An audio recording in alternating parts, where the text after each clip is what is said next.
Good afternoon, everyone. A very warm welcome to this webinar, part of our The Future of Education series, which originally began in 2021 and has been organized by Metropolitan College since, the Metropolitan College of Greece, the largest transnational educational provider in Europe. My name is Αντώνης Μουχταρόπουλος. I'm the Dean of Digital Learning EdTech here at Metropolitan College, and I'll be your host for this session. It's a great privilege to be able to share this afternoon with you, and I'm delighted to welcome you to our very exciting panel and event, which will lead to a conversation that will delve into the transformative power of technology in shaping overall the landscape of education. So as we all know, technology is advancing at an unparalleled rate. Its impact on education is undeniable. The way we learn, the way we teach is changing. It's important to stay informed and understand the overall potential benefits of digital education, as well as obviously as its pitfalls, challenges, etc. This webinar will explore the latest trends, the latest innovations in digital learning, how they are being implemented in different settings around the world, as you'll see from our speakers in a little while. We will hear from experts in the field who will share their insights. We'll hear about real-world examples, how technology is being used to enhance overall teaching and overall learning. And at the end of the day, the idea behind today's event is to set up a discussion forum for everyone, but also to let you hear from all experts and practitioners in the field across a wide range of expertise and areas of confidence in digital education. As you will see, today's event includes 3 talks from speakers from around the globe in a variety of topics. We're very glad to be welcoming Rachel Wortman-Morris, Kevin Key, and Antonio Martinez-Arboleda to our event tonight. The event, as you will see, has been recorded and will be available on our YouTube channel afterwards. So also, please feel free to send your questions in the chat on your right-hand side on our YouTube channel, as there will be a Q&A session after its talk tonight.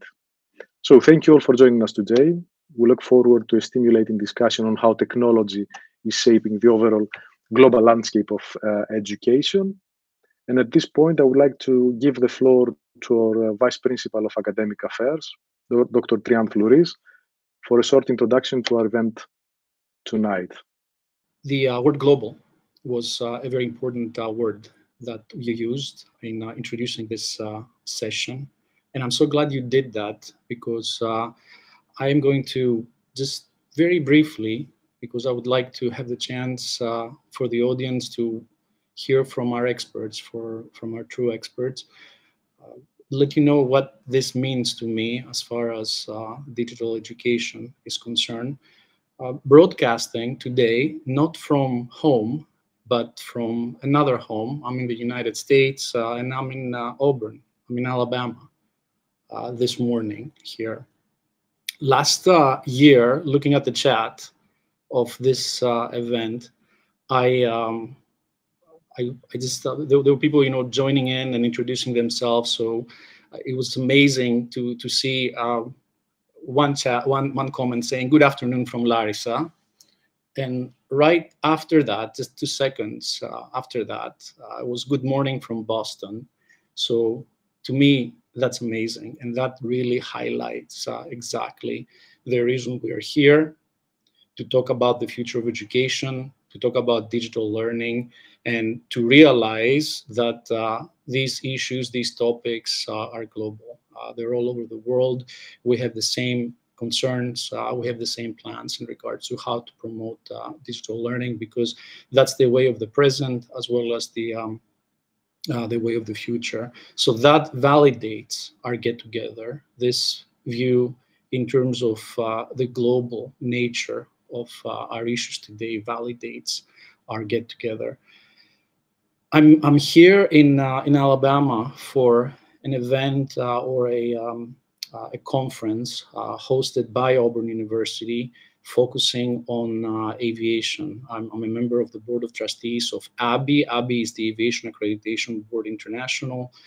It's the organization that accredits aviation programs around the world. So it's a specialized accreditor. There are 2 very important themes that we are talking about this week. in addition to conducting the regular business of the organization that focuses on aviation academic program accreditation.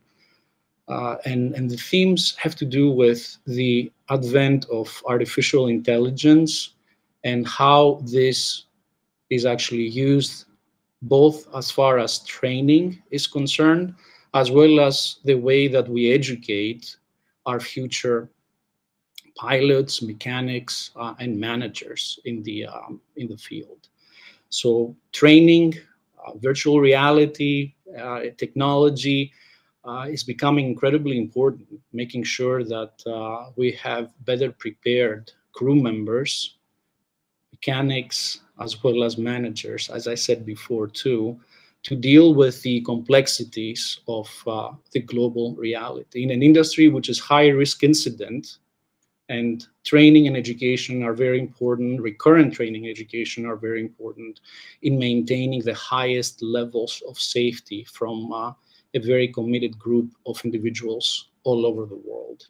So the industry recognizes in academia that artificial intelligence, generative AI, and technology are very important in regards to training and recurrent training, as well as to the education of the next generation of the professionals. So generative AI, which is the second thing that has been discussed a lot this week. It's being discussed a lot this week. We're focusing it on idea generation, problem solutions, research assistance, writing support, and assistance in regards to gaining unique perspectives in regards to issues and problems of the industry. And that's how we view it in regards to how we transpose this in our educational and our pedagogical reality for our students. However, and I will conclude saying this, in my opinion, we should never forget the basics. We should never forget why we are here as far as education is concerned and what our role is as educators. Because technology has been around for a very long time, and you know, even the fundamentals of what we see right now in terms of AI and generative AI trace themselves back to the 1940s, the 1950s, I guess, in terms of the Alan Turing experiments and the 1956 Dartmouth University events. But what I really want to highlight and leave you with that is that the basics, as far as I'm concerned, are student learning, student critical thinking, being able to motivate, being able to create civically engaged citizens based on integrity. So technology and generative AI are not our threats. In my opinion, they are our help, our fundamental help in a world that can use these tools, and this is what they are. They are tools in regards to advancing themselves. So I will be here for the rest of the seminar to be able to listen to what our three amazing experts have to say, coming from two different parts of the world. Last year we had somebody from the East as well, from China. So again, this highlights the global nature of the questions and the issues we are dealing with. So I will be here listening with great interest to what our three experts have to say. So Adoni, again, thank you so much for being the key organizer to this and giving me the forum to say my hellos from this part of the world as well. Thank you, Triand. Thank you. And greetings to Auburn. Now, as it's early morning, as I can tell. At this point, I'd like to introduce you to our first speaker, Professor Rachel Wortman-Morris. So we're moving to the other side of the continent, to the other side of the US. Dr. Rachel Wortman-Morris is the director of the Future Skill Initiative, Talent and Employability Program at Microsoft. She was one of the creators behind the Microsoft Learn for Educators program and former co-director of the Microsoft AI Business School. Dr. Wortman-Morris is also a clinical assistant professor in the School of Public Health at the University of Washington. She holds her PhD in comparative studies from The Ohio State University, a master's degree in literature from Middlebury College, as well as a bachelor's degree of English from Oberlin College. Rachel, wonderful to welcome you today. Thank you so much for having me. I'm really excited to join you today. Thank you for connecting that early in the morning. It is no longer as early, so it's fantastic. So I'm really excited today to talk with you about transforming education through digital learning. And most of all, what it means for us to think about how we're preparing students to enter the workforce. As was shared in the intro, not only do I get to hold a fantastic role at Microsoft as the director of the Future Skills Initiative, I also still teach at the University of Washington. So while I get to live in both of these spaces, and granted there are periods of the year that are incredibly busy, I think it gives me a very privileged perspective on the future of education. And so I talk about what it means for us to prepare students to enter the workforce, because I don't believe that we can divorce our conversations about the future of education from the future of work. I think that for a long time in academia, we could, that learning was one thing and work was another. I don't think that my literature professors, that Isabel Armstrong was ever truly thinking about how our class discussions on Victorian Romantic poetry and the various papers that I was asked to write were going to prepare me for the job that I currently hold. And arguably they do. But the truth is that we really have never been able to divorce the two. Learning is no longer confined to the school years, and in truth, it never was. But the pace at which technology is transforming the skills needed to be successful, the fact that according to McKinsey's latest study, 375 million workers are going to need AI skills in the next 6 years, for example, we need to rethink what education looks like. The speed at which the world is changing makes it near impossible to predict exactly what skills our students, the future workers, will require in the next 5 to 10 years, let alone over the span of their entire professional careers. John Seely Brown and Douglas Thomas wrote a book called A New Culture of Learning. And they said that the so-called half-life of a skill is 5 years, which means that much of what any of us here learned 10 years ago is irrelevant. In technical skills, this figure can reduce even further to just 2.5 years. And honestly, given AI, 2.5 years might be pushing it. Even just a year ago, I think there are very few of us who had practice with prompt engineering. And I think that is certainly something that more and more of us are doing each day and each week. What is certain, though, is that the list of capabilities demanded by employers is growing, and nowhere more so than when it comes to the level of digital expertise expected of graduates coming into the workforce. All of our students are not on a path to becoming machine learning engineers or identity access administrators, but equally, anyone running or working in a business needs to understand the potential of AI, data, and cloud computing, and their impact on critical areas such as efficiency, safety, profitability, competitiveness. To me, it's heartbreaking that in a study that was done in the UK called Degree Plus Digital, 80% of employers believe that graduates do not arrive fully equipped with the skills they need to be work ready. And further, 68% of the students didn't understand what skills would be necessary to start their career. So what does that mean for us? And how does this relate to the future of education and digital learning? Well, that means that the change we must undertake must be rapid. The competition that our students are facing for jobs is fierce, and the onus is increasingly falling on higher and further education institutions to step up and close the digital and technical skills gap. So for better or worse, this starts with us. How do you teach? What are the tools that you are using in the classroom? What are the tools that you are asking students to use to produce assignments? We have moved, most of us, from chalkboards and, from chalk and blackboards to PowerPoint slides. We move from the printed syllabus stapled in 3-hole punch and put into a binder to learning management systems such as Canvas and Blackboard. We've moved from ordering textbooks delivered to the school bookstore to assigning articles in YouTube videos and podcasts. But have we evolved what we ask students to produce and how we expect them to work with one another? I ask these questions because I don't think that transforming education through digital learning is about explicitly teaching students Excel formulas or how to set up a SharePoint site or what it means to work in an asynchronous way.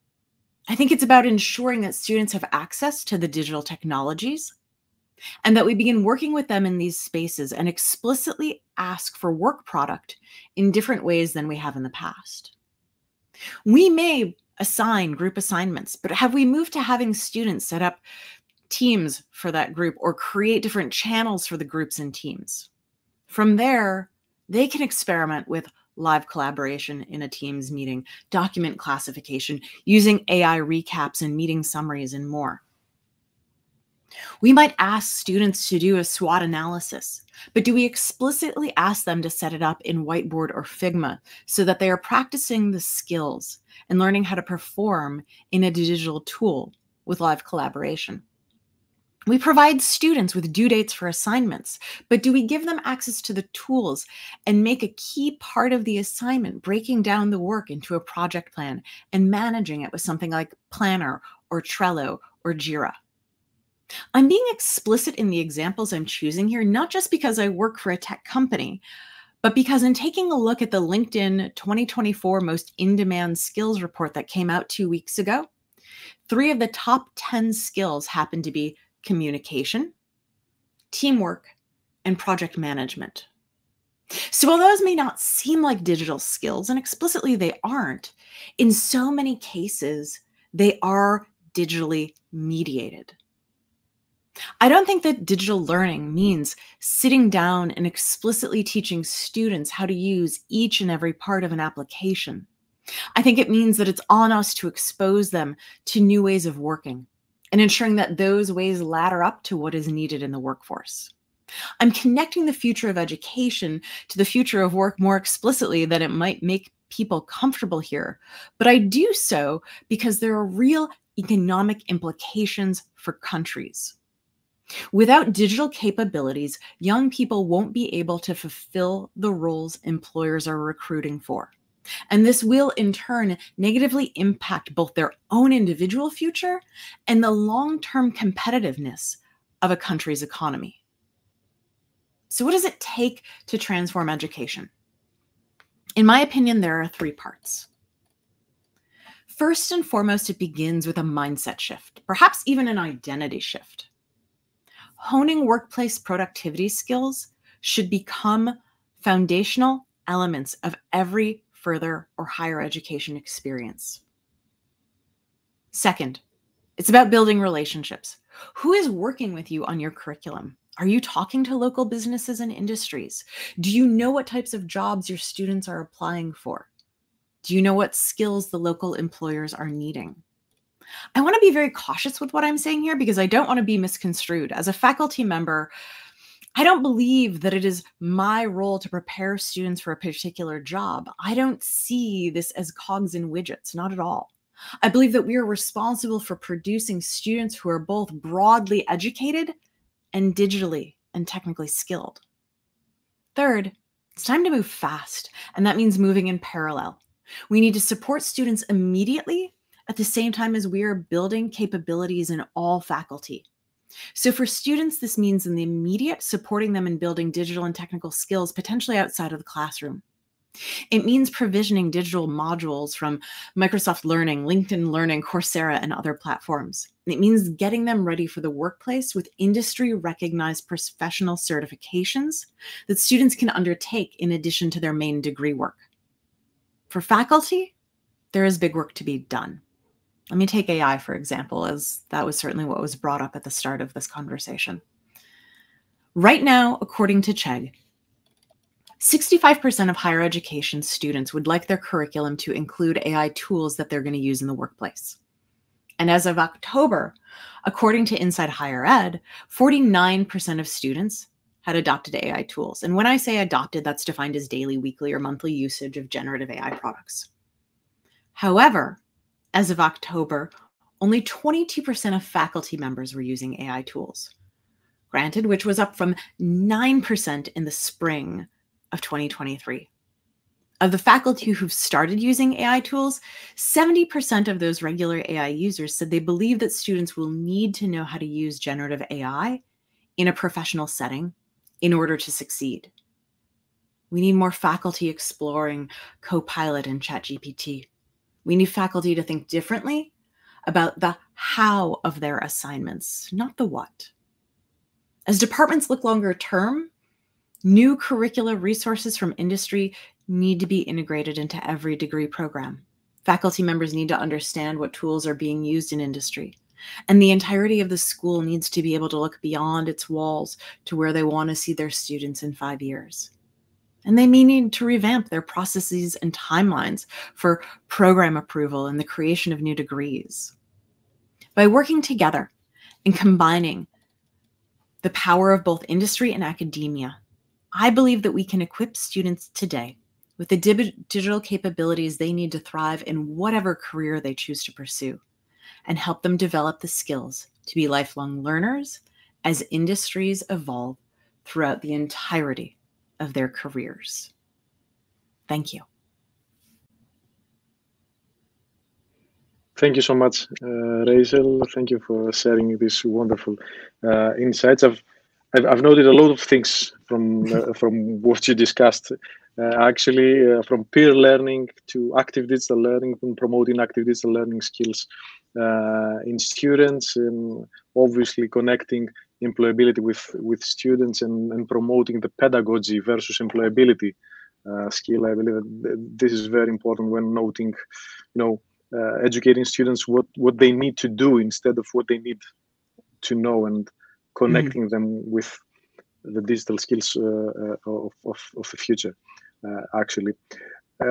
How do you see the integration of any technical literacy skills, for example, and how can we ensure that they're not left behind in this technological shift? As you recalled, we also need to future-proof educators and faculty on the other side. So this might broaden the gap between the two ends. Yeah. So it's a totally fair and good question. I will say that this past fall, probably one of the most rewarding classes that I taught that quarter was around week 7. And, I created my syllabus in August.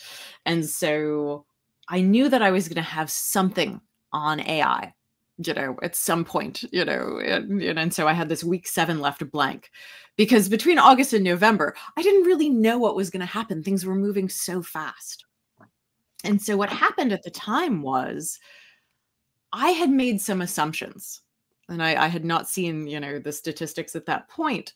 But I had made some assumptions about the usage of AI that my students would probably be engaging in at that point. And then I got to the point of saying, all right, maybe they are, maybe they aren't. So let me go ahead and just start at the beginning.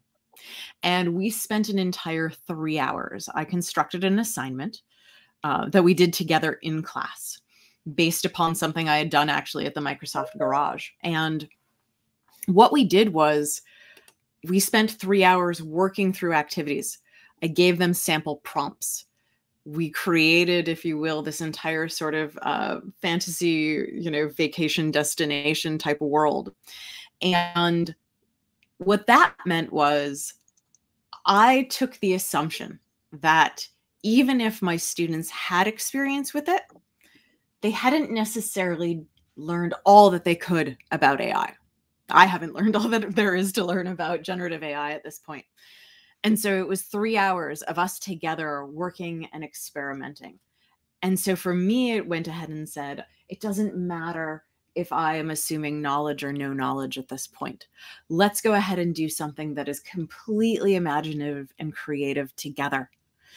And so while it may not have been entirely connected with exactly our subject matter that day and of that class, what it meant was it was about developing those skills. It was about sharing with one another.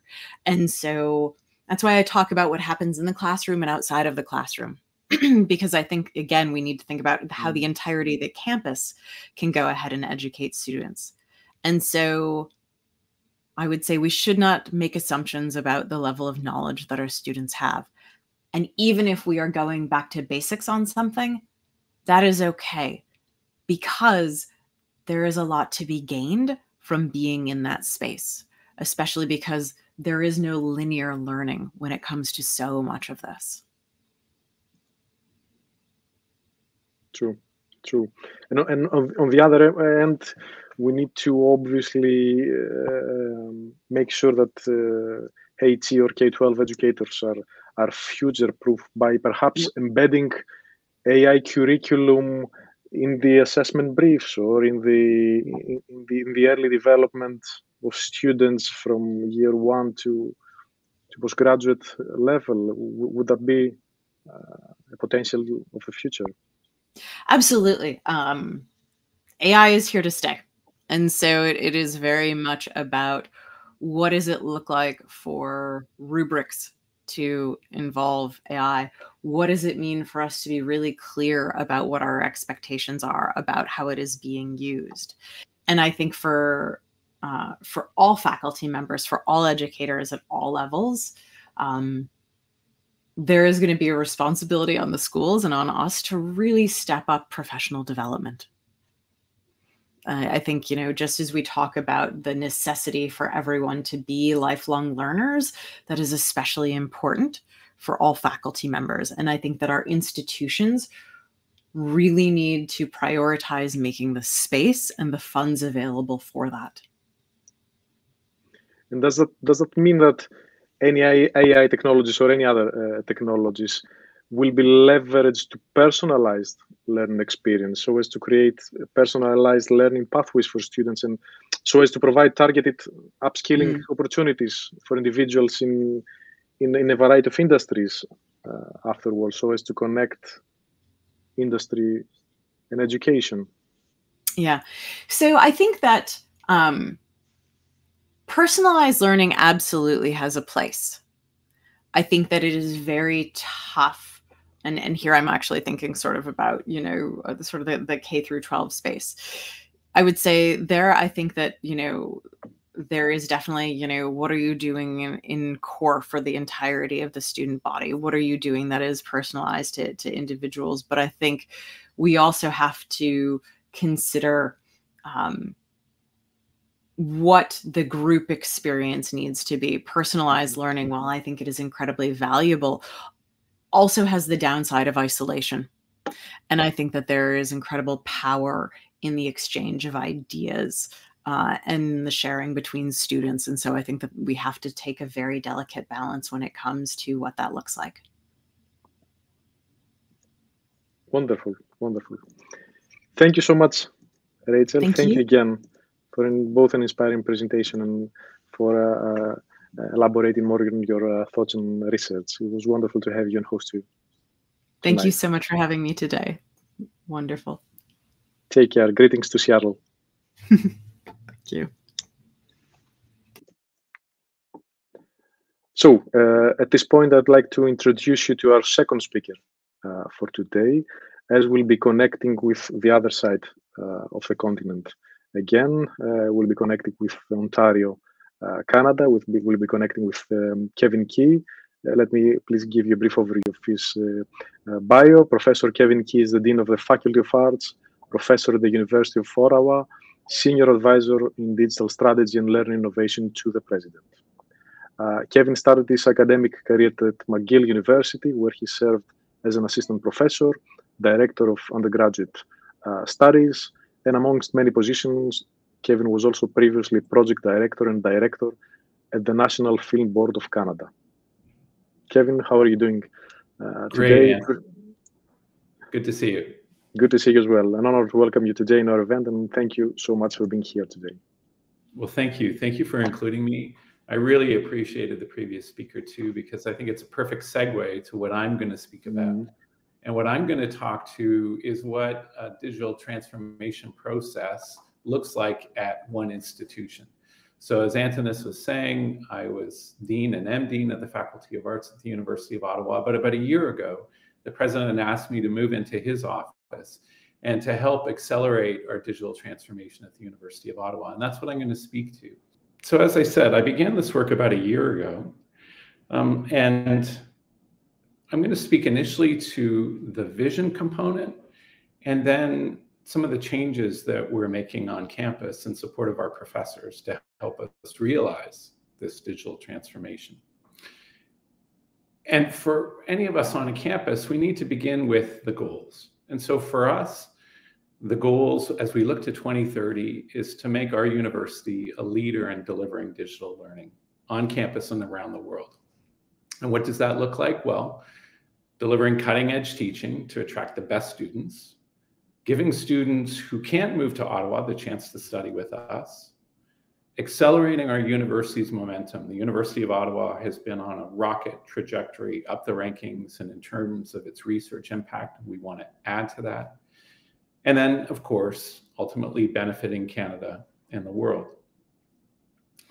And the brief story that we all know is that the web has completely changed knowledge and where it can be accessed. I had a front row seat to this because the web was born in my first year of university.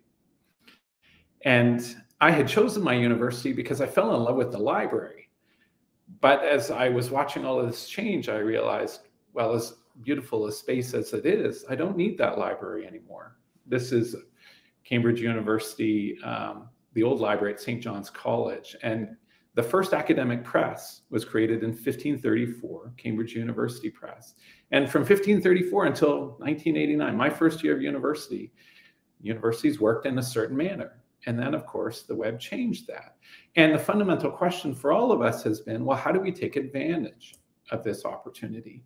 And we have made great strides, and I think we need to be proud of that. But the question is, where do we go from here? And so what I did is I began by talking to my colleagues. I've had about 200 conversations so far, professors, with people outside the university, with everybody in between. Because our greatest strength is our people. And what emerged from those conversations was that they were excited about the opportunity to move and build on the paradigm that we had established to championing an expanded paradigm. And the specifics of that looked like this: building on, leveraging, and we just heard our previous speaker speak to this, being together on a campus to also include a global campus. Building on our degree programs to, as we heard just a few minutes ago, lifelong learning and executive education. Building on classes at a defined time during the week to offer classes on demand. And building on students being together, which is so fundamentally important, as we know, to also have students supported with AI. Building on being in a physical space to students learning with virtual reality. And what I want to emphasize here is that sometimes those of us who are really passionate about digital transformation in universities present it as an either or, but it is a both and. It really is an extension of. And so what does that look like specifically at the University of Ottawa? We're excited about opportunities that are growing, that are extending learning around the country into small communities, certainly in the north of Canada, where students can remain but also learn from us, and then extending that around the world. We're excited about lifelong learning that enables, especially, but not necessarily exclusively, new Canadians to upskill, reskill. Canada has welcomed in the past couple of years record numbers of immigrants, and these people are coming with a high degree of skill, but they aren't necessarily able to use that in their new country. We want to help change that. Building on a defined time during the week to on demand, as we are all experiencing. Building on students learning together. I want to emphasize, from my vantage point, there's nothing better than a great lecture delivered by a passionate professor and students experiencing that together. But I'm also excited by what we can do with AI that is almost like Google Maps for students. We know where you are, we know where you want to go, and we know what impediments to your mastering a concept lie in between. And we'll respond to you in the moment so that you can learn. And many of you have perhaps seen the good work happening out of the Khan Academy. This is Saul Khan, who is pushing something he calls Khanmigo, a partnership with ChatGPT-4. That's an inspiration for us. And what's so exciting about it is that these AI are not delivering answers in a way that when you search, you just get a response. When you say, can you just tell me the answer? Khanmigo says, well, you need to learn how to do this yourself, and pushes you in your learning.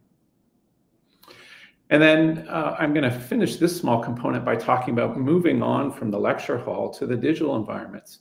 I would encourage you to take a look, if you haven't already, at what Arizona State University is doing with their first-year biology labs. What this enables students to do is focus on what they need to learn in first-year biology in a lab setting, but absent all the other distractions that can sometimes come with real-world environments. And when I presented this to some of my colleagues, a professor in biology said, and in addition, we don't have to kill 1,000 animals every September.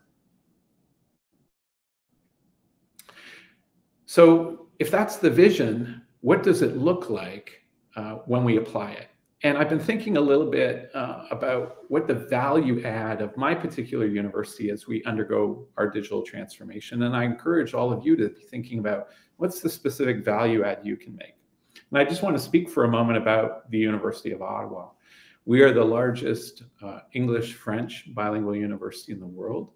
And so we simultaneously work in both languages and move back and forth. And that's a real differentiator for who we are. A second differentiator, as I said, is we are on this rocket trajectory in terms of our research impact, flying up the rankings. That was partly what drew me.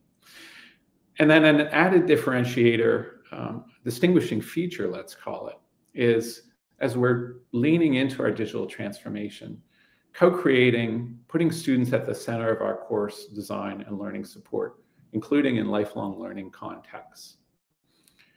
We heard from our previous speaker, and it's really important to reiterate this, that we need to be beginning with the learner and what it is that they specifically need. Another distinguishing feature that I'll speak to is what we're hearing from outside sources, McKinsey and others, about the place of the technology in the digital transformation, the learning itself.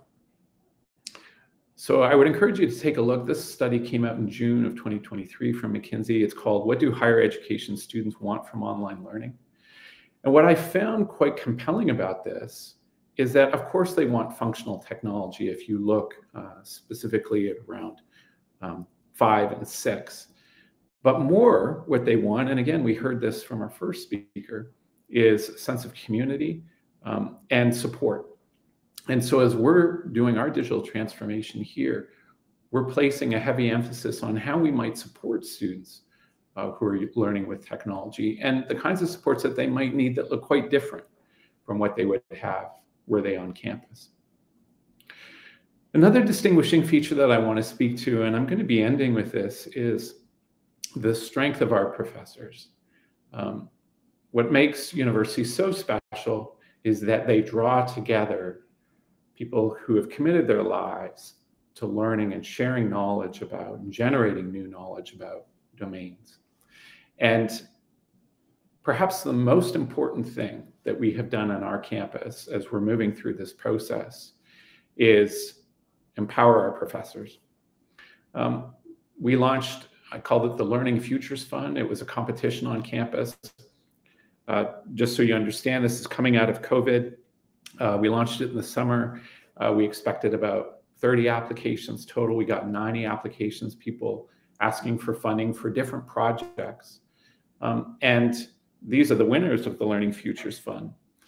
And I look at these people and I think of them a little bit like the little bit of gas that is fired in a piston in an engine that turns the crankshaft, that turns the wheels, that moves the car. When we're talking about digital learning, it's got to begin with our professors. These are some remarkable people, and what they have done is, with this funding that we've given them, launched a whole series of new initiatives, and I can go into greater detail if people are interested in hearing more about that. We also have a community practice of people who are just passionate about this that is meeting regularly. And if I go back to my metaphor, these are essentially the gas that's sparking. I'm going to unshare here.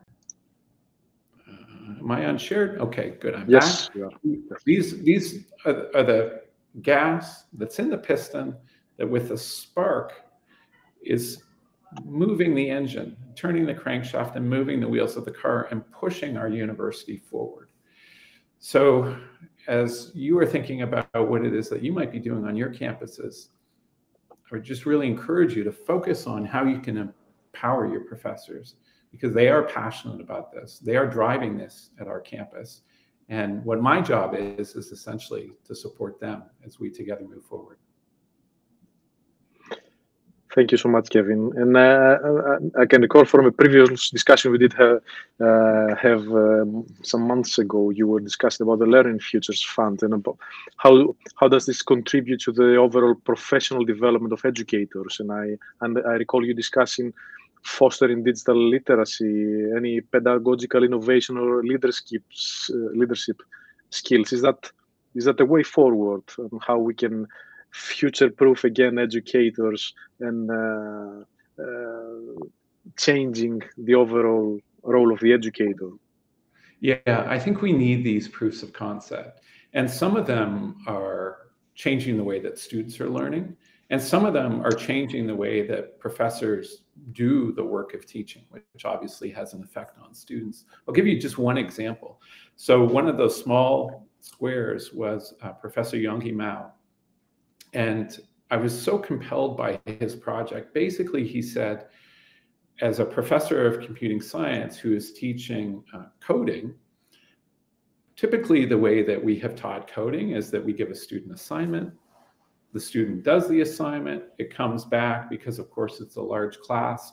He has teaching assistants who mark the assignment. Then they give it back to the student.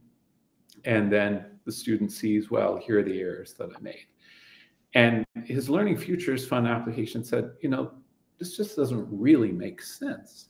And so we are funding him to build something called Coding Buddy. And essentially, Coding Buddy enables students to upload their practice code and to get almost instantaneous feedback when the code has been compiled and run on the various errors.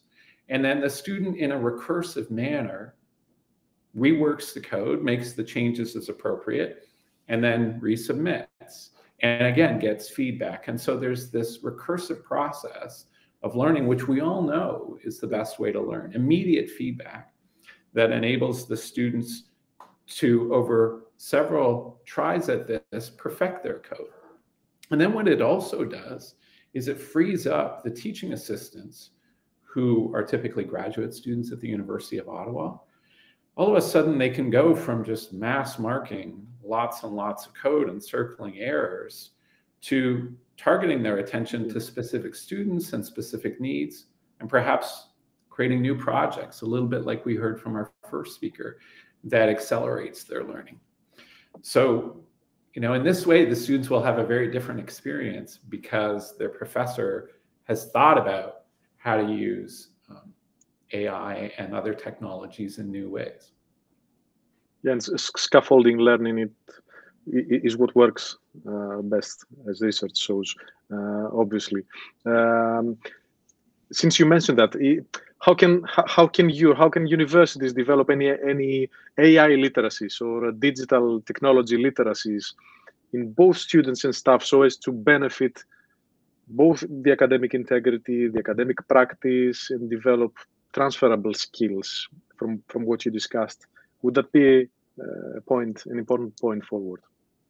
Yeah, I think we need to bring, and we heard this from our first speaker as well, so I want to reiterate what she said. We need to bring these skills across the institution. So I'll just speak briefly to what I was doing before I stepped into this role. And it's a job that I'll be going back to, I think, is as Dean of the Faculty of Arts. And just so everybody understands, in Canada, arts is the liberal arts broadly.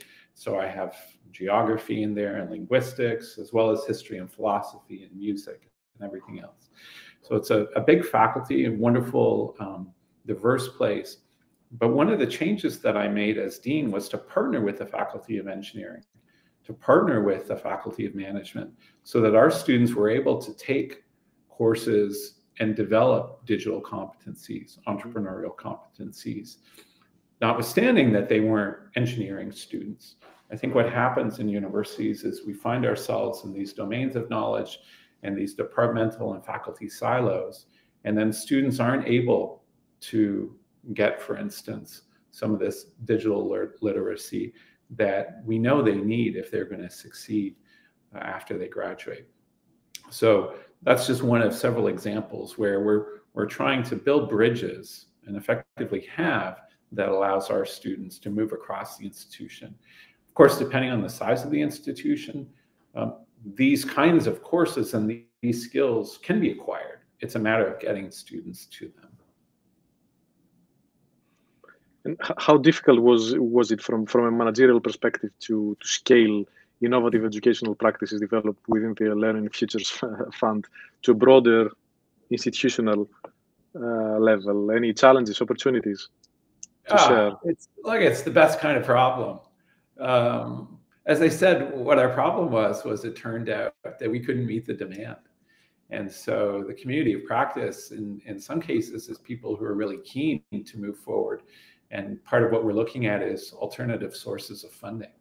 So, what I've been quite convinced of through this process is that what we need to do as academic leaders, whether you are vice presidents or deans or department chairs, is search for and then build the opportunities that will allow our professors to do what they want to do. Not all of them, of course, but there's so much interest in being responsive to these many opportunities out there. We simply need to find the ways to empower our professors. So my short answer, Antonis, would be yes, I need to fund more professors. And going forward, we're excited. We're going to be able to do that. Wonderful, wonderful. Thank you so much again for taking the time to share your knowledge and your experience with us, Kevin. Lovely to welcome you today. Greetings to Ontario.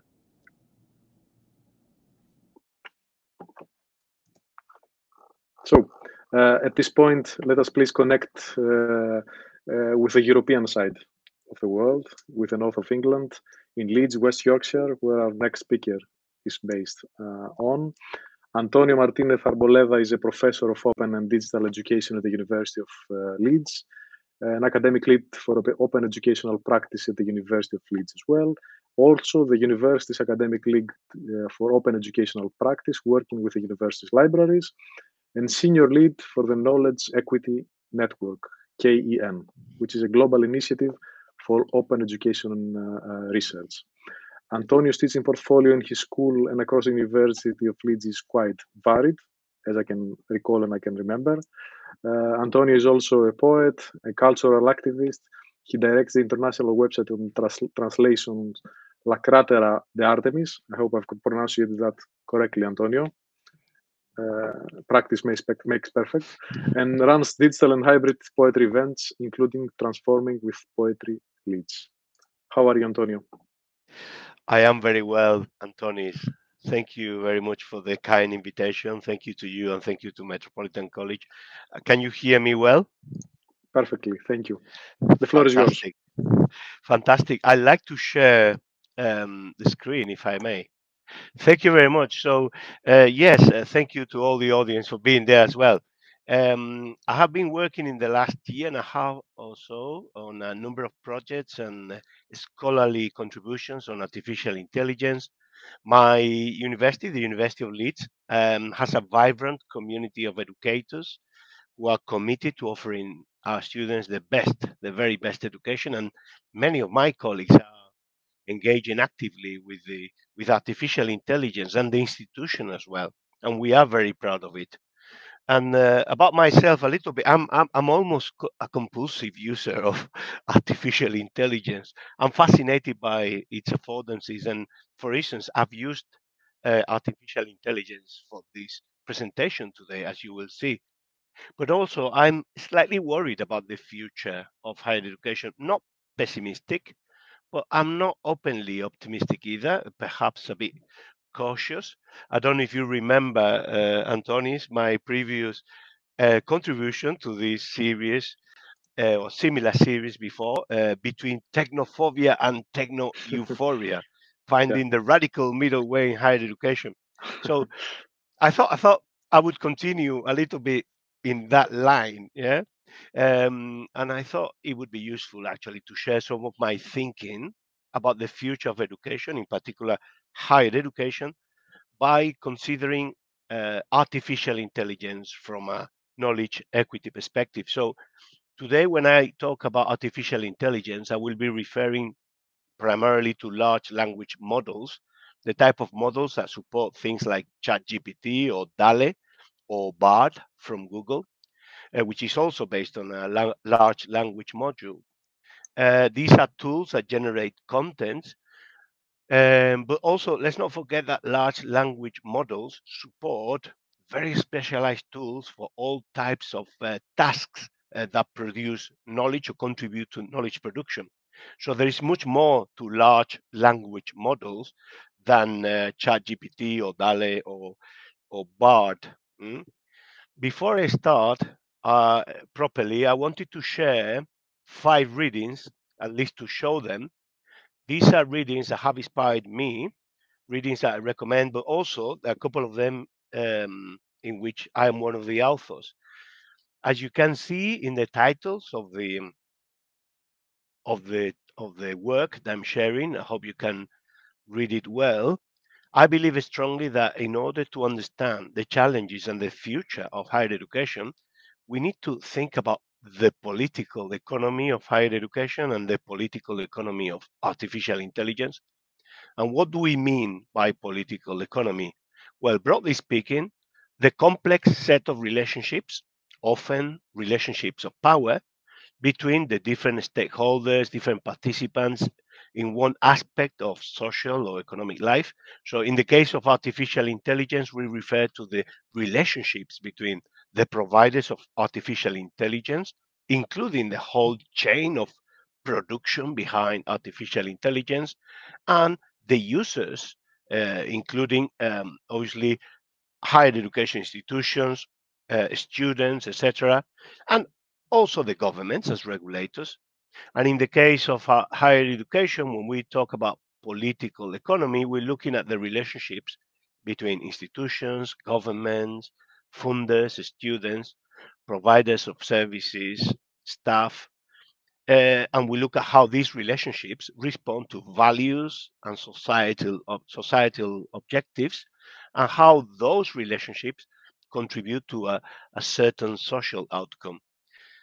And when I mention higher education institutions, I'm referring to all of them: more research intensive, less research intensive, public institutions, private universities, because we all share a mission to educate our students, for them to become professionals who operate in a knowledge-based society, and for them to become more critical, responsible, and engaged citizens, human beings. So we all share these challenges.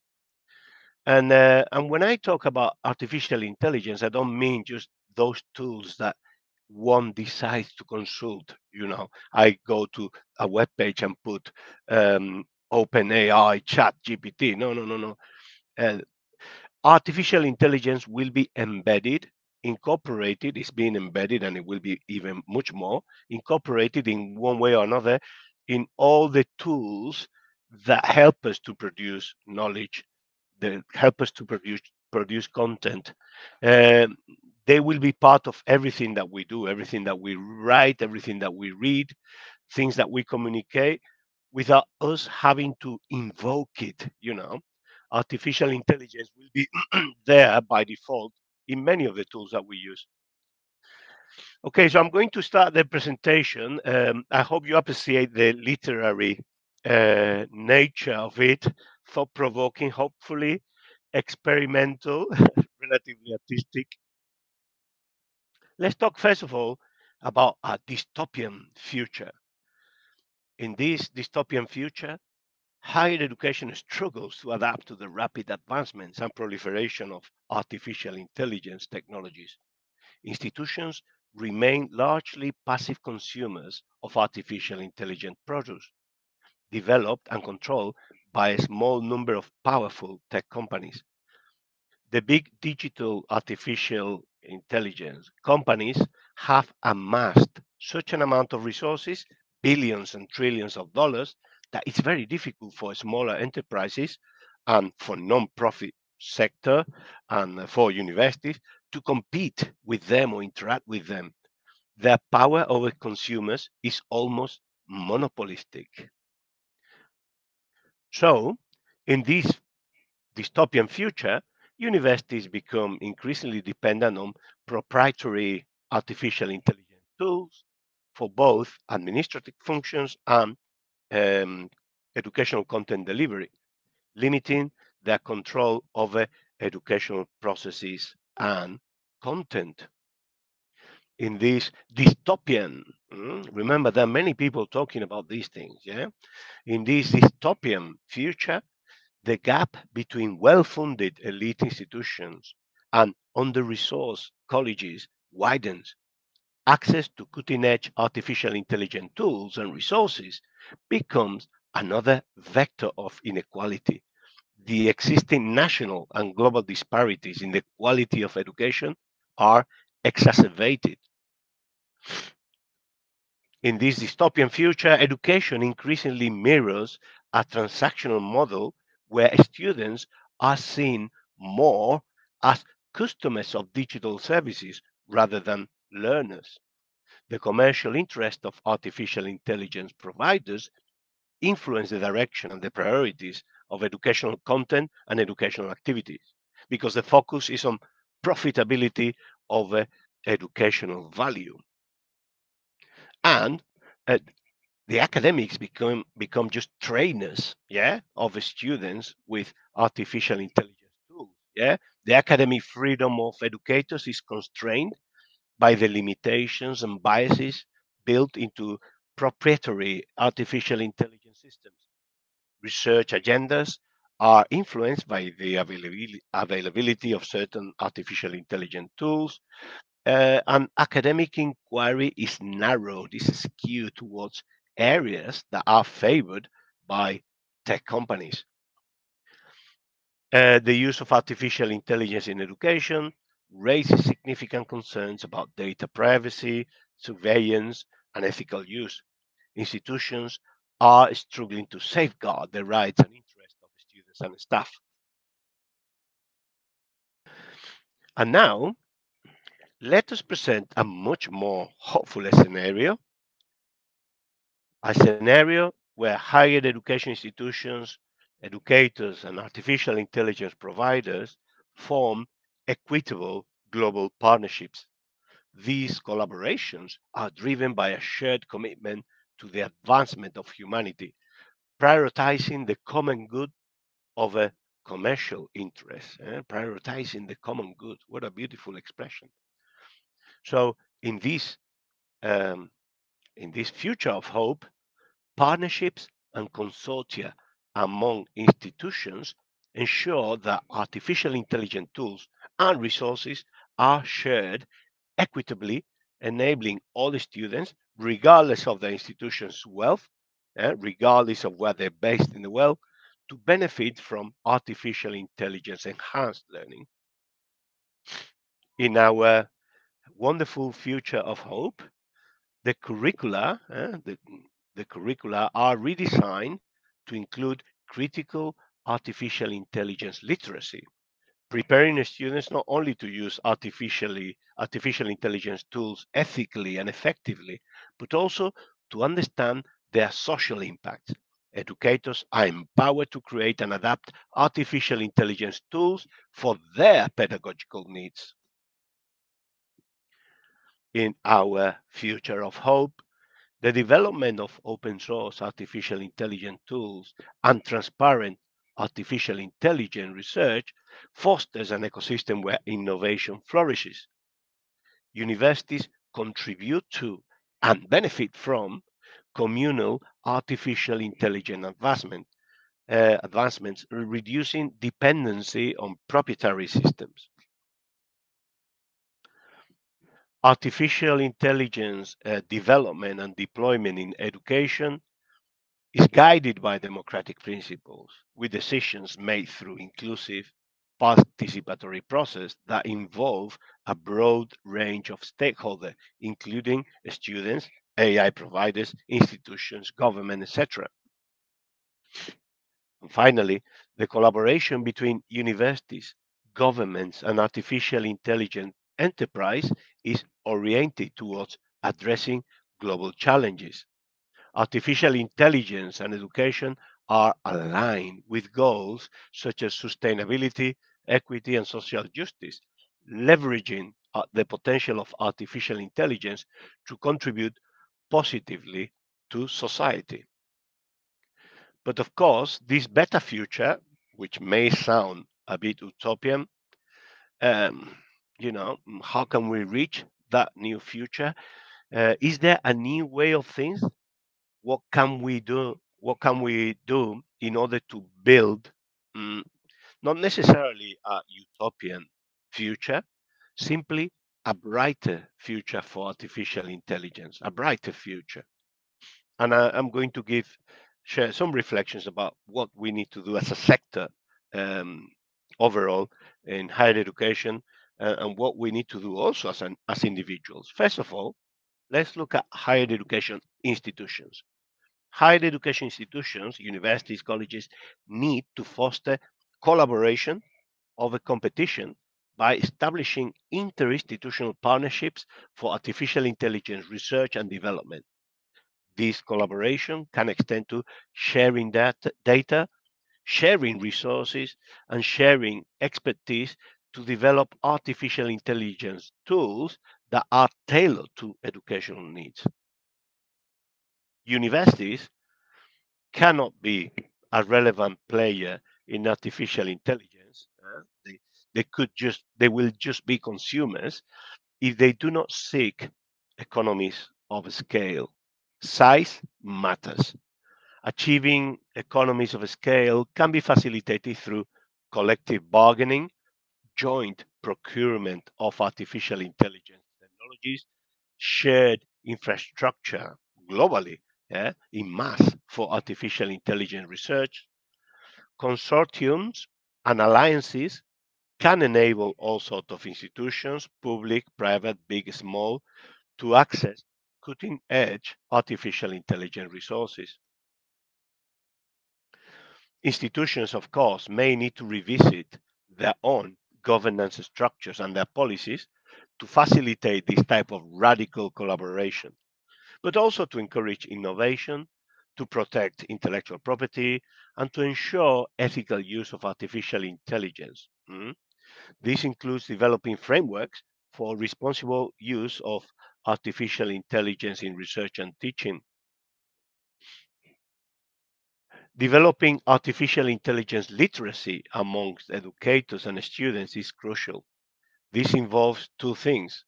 First, integrating artificial intelligence and data science into the curriculum, offering professional development and providing students with hands-on artificial intelligence experience. But as importantly as this, ensuring that there is a very close relationship between the use of artificial intelligence and the very specific subject that the students are learning about, that the educators are teaching and researching. The subject integrity is crucial. The adoption of interdisciplinarity and transdisciplinarity needs to, which I celebrate, needs to be driven by educators and researchers and by the needs of societies, but not simply by changes in the affordances of technology. And higher education leaders, the leaders should actively participate in public policy discussions on artificial intelligence to influence the direction of the development of artificial intelligence, emphasizing ethical considerations, equity, and access to artificial intelligence resources. So universities need to come together and collaborate actively, not as consumers of artificial intelligence, but as co-producers of artificial intelligence. Educators need to intensify their efforts in research and scholarly activity around artificial intelligence.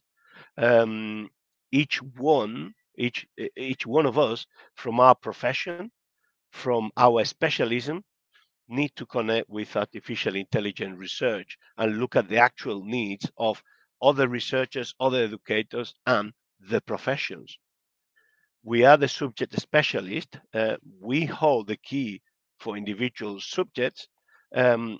Therefore, no artificial intelligence can serve the purpose of a specialized, high-quality education by itself. So to summarize, for collaboration to be effective, higher education leaders must be prepared to navigate the complexity of interinstitutional partnerships.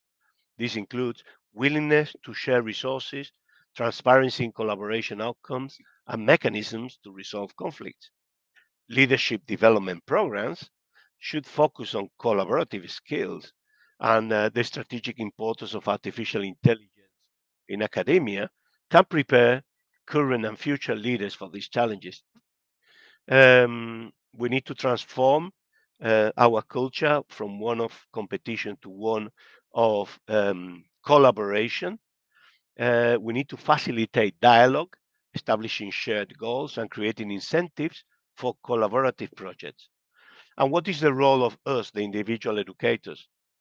Individual educators can contribute to this transformation and to a brighter future by incorporating artificial intelligence tools into their teaching, engaging in research, and participating in professional opportunities related to artificial intelligence. And we need to advocate for ethical use of artificial intelligence and contribute to curriculum development that includes artificial intelligence literacy. In conclusion, the higher education sector must embrace collaboration, innovation, and a commitment to ethical and equitable use of technology. This requires concerted efforts from institutions, educators, and policymakers to ensure that the benefits of artificial intelligence in education are realized broadly and more responsibly. So, you may think, after all this, but what can I do as an individual? All this is beyond me. Am I expected to become a hero and save the world from a dystopian future? Well, that I would never expect that from anybody. Don't worry. So I'm going to show you. You have there a code, a QR code that you can scan. It's for a book that one of the editors of. It's an open book. A group of colleagues decided to join our efforts to collect creative ideas about artificial intelligence applied to education.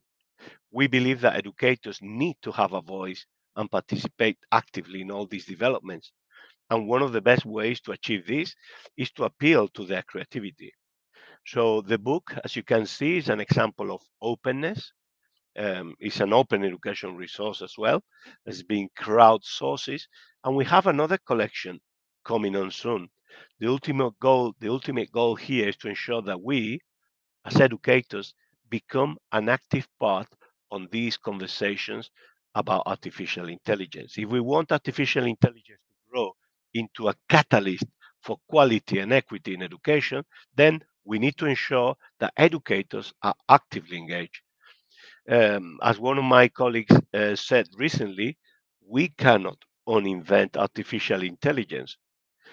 So I hope we can have more contributions from many of you. There will be other calls for contributions. There is another book in the making. There was a call for contributions that finished at the end of January, and we will be publishing a new edition of Creative Ideas very soon. We have had people from about 40 different countries, educators and also students, sending ideas. And you, as an audience, you are invited to read and to share your ideas for future collections. And at the end of the day, artificial intelligence is about knowledge use and knowledge generation, knowledge for research, knowledge for education, knowledge for sustainability and for a better world. So in the Knowledge Equity Network, I'm one of the senior leaders of the Knowledge Equity Network, we are working together to tackle these challenges through collaboration. Artificial intelligence and knowledge, like anything else, are built on human and social relations. So if we want more open knowledge for the common good, we need to focus on developing these new relationships. And the Knowledge Equity Network is open to all of you, whether you are an institution or an institutional leader or a student, a professional of education. You can sign our declaration and you're welcome to join us. And in that QR code, you can read our declaration and look at the webpage of the Knowledge Equity Network. And yes, I hope to see many of you there. And here is my my QR code with my LinkedIn profile in case you want to follow me. I will be publishing updates on our artificial intelligence collections and the Knowledge Equity Networks event. And thank you, Antonios Moutaropoulos and the Metropolitan College for this opportunity to be here with you. Thank you. Thank you so much. Thank you so much, Antonio. We've got many comments on your book, amazing collection of contributions, and I'm echoing all those thoughts as I've extensively browsed through the book. And as the Metropolitan College, we're also a part as an organization at the KEN, at the Knowledge Equity Network, so we'll be more than glad to elaborate on that more extensively in the future. Touching upon the global literacy accessibility issues, obviously there is the everlasting debate on how we ensure that AI-powered educational tools are inclusive, are equitable, as per marginalized communities, perhaps. Do we need to ensure transparency, perhaps accountability in algorithmic decision-making processes? I'm not sure how can this be taken forward into the actual classroom context? Yeah, it is a very complex issue that needs to be addressed collaboratively and with plenty of dialogue. One of the rationales for not opening large language models as with open software is that they could be used for very perverse and sinister purposes. So there is let's say that there are reasons why things shouldn't be completely open, but there are different providers of artificial intelligence that are experimenting with different forms of developing their language, large language models. And I would like to think that universities are going to be stepping up in their efforts to be more than simply consumers of artificial intelligence. We need to be co-producers because we are actually producing high quality knowledge through science, education, humanities. We are actually embedding artificial intelligence in everything that we do. And the only problem the main problem that we have is that we are a very atomized sector. There are thousands and thousands of universities in the world, and we all believe that we are unique. My university is unique. That university is not. We are the best. And this idea of competition it actually doesn't work in favor of collaborative solutions to share resources and to become, a respected, autonomous stakeholder within this new set of relations. Yeah. Yeah, and with this in mind, since the educational sector has been rather conservative throughout the years in embracing technology compared to other sectors, obviously compared to the music industry, to the film industry, to all other industries, and we've had a difficult. All educational stakeholders have had a difficult relationship with technology. We will alternating between skepticism, strong enthusiasm. Do we expect AI in some form to transform education in the way it has transformed other sectors, in the way that digital technology has transformed other sectors of society? Yeah, absolutely. I think there is no way back. Once artificial intelligence has been invented and is being incorporated in what people do on a daily basis, once our students have access to all these tools, and they learn to use it, and these tools become part of what they do normally, it will be transformative. It will transform knowledge production, knowledge generation, interactions, our ways of accumulating information and processing information. We are becoming prompt engineers. You have seen the images of my presentation. Those images have been created with prompts from me, in which I was including content that I was going to be saying there. We are getting better at refining the outcomes that artificial intelligence is generated. If anybody thinks that I am being unethical for creating images for this presentation and having a little bit of fun, curiosity, artistic exploration, I think their views are extremely conservative. We will be doing more and more these things, and the key here is that universities and educators need to take part actively in this change by incorporating artificial intelligence literacy to what they do in their classroom, closely associated with the learning that they want for their students. Because otherwise, we will have two parallel worlds, the world of people learning and the world of some of the people trying to teach. Exactly. And as I can, I'm scrolling through the chat, touching up on your final comments.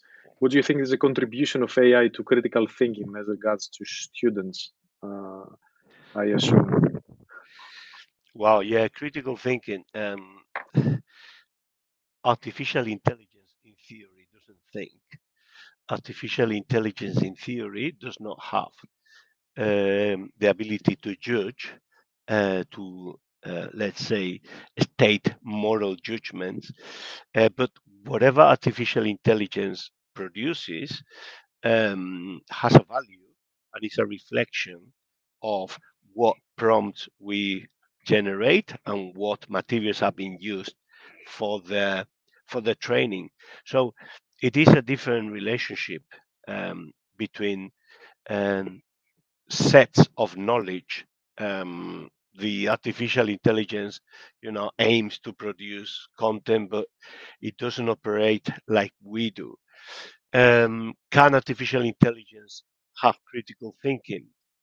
If we have the ability to use artificial intelligence with the right prompts and the right information, the contents of artificial intelligence can somehow simulate critical thinking. It will be a different process, yeah, but users will not be able to tell the difference between what has been produced by the tool and what has been produced by the human. So it's an interesting contrast. Being critical involves, for the students, being able to differentiate